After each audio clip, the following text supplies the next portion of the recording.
2024년 11월 17일, 비가 부슬부슬 내리던 토요일 저녁. 민호가 회사 회식 때문에 늦는다고 문자를 보낸 뒤 나는 평소처럼 민준이를 재우고 혼자 앉아 있었다. 그러다 우연히 그의 태블릿을 열었다. 비밀번호는 여전히 우리 결혼기념일이었다. 그게 아이러니였다. 채팅방이 열렸다. 한수아. 그의 비서. 사진이 먼저 눈에 들어왔다. 호텔 침대 위, 둘 다 알몸으로 웃고 있었다. 날짜는 일주일 전. 나는 숨이 멎는 줄 알았다. 그러나 소리를 내지 않았다. 소리를 내면 진짜 무너질 것 같았다. 다음 날 아침, 민호가 출근하려고 현관에서 신발을 신을 때 나는 물었다. 수아 씨랑 언제부터였어? 그는 잠시 멈칫하더니 한숨을 쉬며 돌아보았다.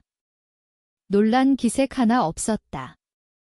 지은아, 이미 알았으면 좋았을 텐데. 미안하지만 끝내자. 그냥 그렇게 말했다. 미안하다는 말 한 번으로 15년을 지웠다. 민준이는? 나랑 살 거야. 내가 키울 형편이 되나? 그는 이미 모든 걸 준비해 두었다. 변호사, 증인, 조작된 증거. 내가 가끔 먹던 항우울제 처방전을 정신질환으로 포장했고, 내가 없는 날 집에 왔던 남사친 통화 기록을 불륜으로 만들었다. 돈이 많으면 증인은 쉽게 구해진다. 한국에서 그건 기본이다. 재판은 3번 만에 끝났다. 나는 양육권, 재산분할, 위자료 모두 패소했다. 판사는 아이의 안정된 생활 환경을 이유로 들었다. 민호의 강남 아파트와 내 고시원이 비교되었다. 나는 강남을 떠났다. 압구정에서 반지하 원룸으로. 월세 60만 원, 보증금 없음. 민준이를 볼 수 있는 날은 격주 토요일 오전 10시부터 오후 5시까지 민호 지정 장소에서. 처음 민준이를 만난 날, 아이는 나를 보자마자 울었다. 엄마, 아빠가 엄마가 아프다고 했어. 나는 웃으며 말했다. 엄마 건강해. 그냥 아빠랑 좀 떨어져 사는 거야? 거짓말이었다. 나는 매일 아팠다. 그러나 아이 앞에서 무너지면 안 됐다. 민호는 빠르게 재혼했다. 수아가 임신 4개월이었다. 결혼식 사진이 SNS에 올라왔다. 해시태그 새 출발 행복한 가족. 나는 그 사진을 확대해서 봤다. 수아의 손에 끼워진 반지가 내가 결혼할 때 민호가 내게 끼워준 것과 똑같은 디자인이었다. 아마 내 보석함에서 가져갔겠지? 나는 매일 밤 그 사진을 보며 생각했다. 참아야 해, 민준이를 위해서. 그게 내 마지막 안전장치였다. 양심, 혹은 자존심, 혹은 아직 남아있던 인간성. 하지만 그 안전장치는 서서히 부식되고 있었다. 민준이를 만나는 날이 점점 고통스러워졌다. 민호가 지정한 장소는 항상 강남의 고급 키즈카페였다. 수아가 함께 왔다. 임신복을 입고 배를 쓰다듬으며 웃었다. 언니, 잘 지내? 나는 대답하지 않았다. 민준이만 봤다. 아이가 점점 말수가 줄었다. 원래 박던 아이가 조용해졌다. 어느 날 민준이가 내게 속삭였다. 엄마, 수아 아줌마가 나 싫어해. 아빠도 요즘 화만 내. 나는 가슴이 찢어지는 듯 했다. 그러나 여전히 참았다. 아빠도 힘드신가 봐. 조금만 기다려. 집에 돌아와 나는 거울을 봤다. 37살인데 50살처럼 보였다. 머리카락은 푸석하고 눈은 움푹 패였다. 나는 다시 일자리를 찾았다.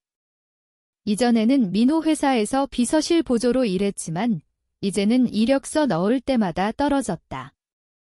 박민호 이사 아내라는 꼬리표가 따라다녔다. 아니, 이제는 전처. 결국 편의점 야간 알바를 시작했다. 새벽 4시에 퇴근해서 반지하로 돌아오면 천장에서 물이 뚝뚝 떨어졌다. 그때부터 나는 관찰을 시작했다. 민호의 SNS, 수아의 SNS, 회사 사람들의 SNS. 나는 가짜 계정을 여러 개 만들었다. 그들은 나를 차단했지만 주변 사람들은 하지 않았다. 민호는 승진했다. 상무로. 아버지의 회사였지만 실적도 좋았다.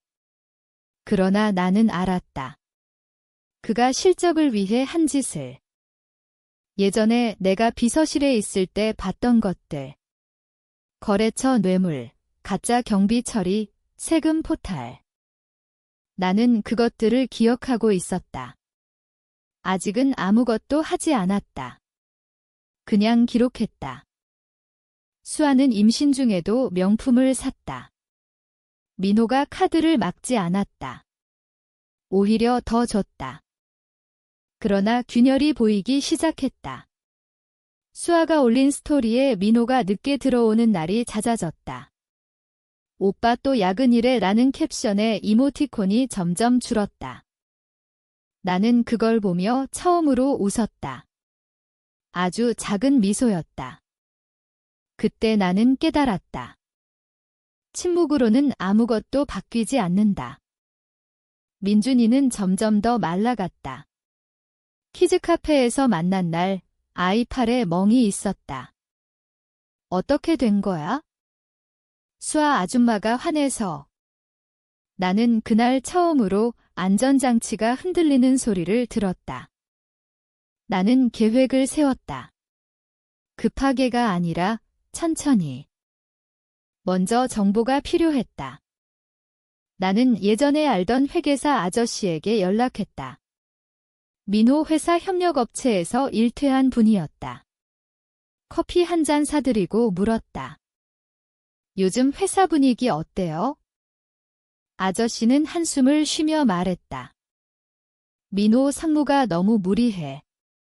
실적 올리려고 거래처에 돈 쓰는 게 과해. 감사 나오면 큰일 날 거야. 나는 고개를 끄덕였다. 더 캐묻지 않았다. 그 다음은 수아였다. 나는 가짜 계정으로 수아에게 DM을 보냈다. 민호 오빠 또 다른 여자 만난 거 알아? 라는 식으로. 수아는 바로 차단했다.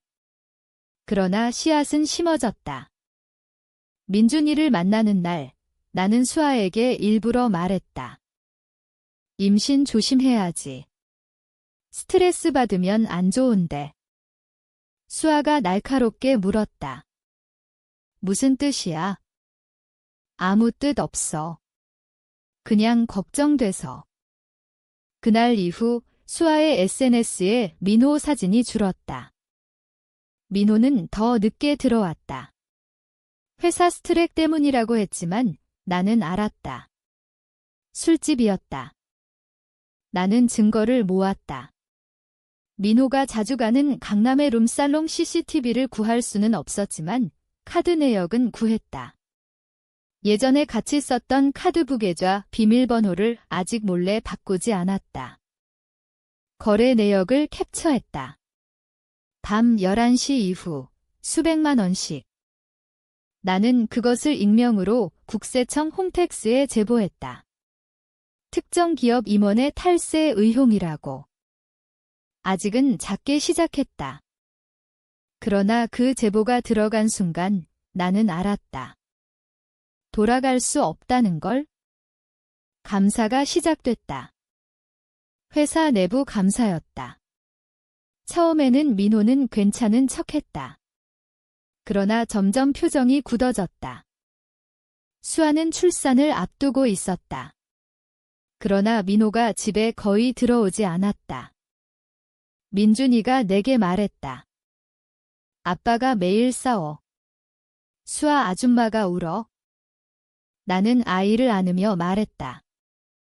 곧 괜찮아질 거야. 그때 나는 처음으로 두려움을 느꼈다. 내가 하고 있는 일이 정말 민준이를 위한 건가? 그러나 멈출 수 없었다. 나는 두 번째 제보를 했다. 이번엔 언론사 경제부 기자에게. 익명 메일로 증거 일부를 보냈다. 기사가 났다. 중견 IT 기업 임원, 뇌물 및 탈세 의혹. 민호 이름은 가려졌지만 업계에서는 다 알았다. 그의 아버지가 그를 불렀다. 상무직 박탈. 민호는 나를 찾았다. 1년 만에 처음 연락이 왔다. 지은아, 제발 만나자. 나는 만났다. 강남역 근처 카페에서. 민호는 늙어 보였다. 머리가 많이 빠졌다. 나 좀 도와줘. 내가 아는 사람 있잖아. 나는 조용히 물었다. 어떻게 도와줄까? 그 제보 내가 한 거지? 나는 대답하지 않았다. 민호가 낮게 말했다. 민준이 생각해서라도. 나는 웃었다. 민준이 때문에 내가 지금까지 참았어. 그런데 너희가 민준이를 망치고 있더라. 민호의 눈이 흔들렸다. 그날 수아가 조산했다. 아기는 무사했지만 수아는 민호를 원망했다. 당신 때문에 스트레스 받았어. 그들은 결국 이혼 소송을 시작했다. 민호는 모든 걸 잃었다. 직장, 재산, 가족. 수아는 아이를 데리고 친정으로 갔다. 위자료 소송을 걸었다. 민호는 나를 다시 찾았다. 이번엔 빌었다. 지은아, 내가 잘못했어. 다시 시작하자. 나는 차갑게 말했다. 늦었어. 나는 양육권 변경 소송을 냈다. 민호의 경제력 상실, 가정 불안정, 아이의 심리 상태 증거. 법원은 이번엔 내 편이었다. 민준이를 데려왔다. 아이는 처음엔 무서워했다. 아빠는 이제 혼자 살아. 민호는 마지막으로 내게 전화했다. 내가 이길 줄 알았어. 그런데 이렇게까지 할 줄은. 나는 말했다. 너도 나한테 이렇게까지 했잖아. 전화를 끊었다. 민호는 그 후 소식이 끊겼다. 소문으로는 큰 빚을 지고 잠적했다고 했다. 이제 민준이와 단둘이 산다. 작은 아파트, 하지만 깨끗하다. 민준이는 다시 웃기 시작했다. 학교에도 잘 적응했다. 나는 다시 일을 시작했다. 작은 회사 회계보조. 밤에 창가에 앉아 서울 야경을 본다. 빛나는 도시. 여전히 냉혹한 도시. 나는 가끔 생각한다. 내가 이긴 걸까? 민준이는 행복해졌지만 나는 예전의 내가 아니다. 차가워졌다. 누구도 믿지 않는다. 안전장치는 사라졌다. 유일한 안전장치를 제거한 건 바로 나였다. 그게 맞는 선택이었을까? 아니면 이제 시작일 뿐일까?